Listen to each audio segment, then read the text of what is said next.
The American interstate highways. Not very exciting, but this system of roads has transformed the country. Here are some things you may not know about the interstate highway system. The first interstates were built in 1956. The most recent interstates were built in 2017. The I-90 is the longest interstate. It runs between Boston to Seattle and is 3,020 miles long. The shortest interstate, well, depending on how you categorize it, the shortest interstate is the I-375 and can be found in Michigan with a distance of 1.06 miles. Now, if you don't consider auxiliary highways to be interstates, even though it is designated as an interstate, then the shortest interstate is the H2 in Hawaii.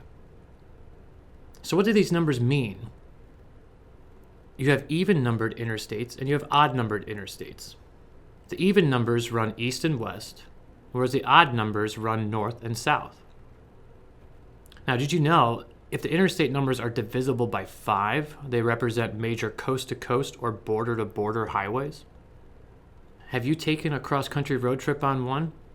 Let us know. We'd love to hear about it.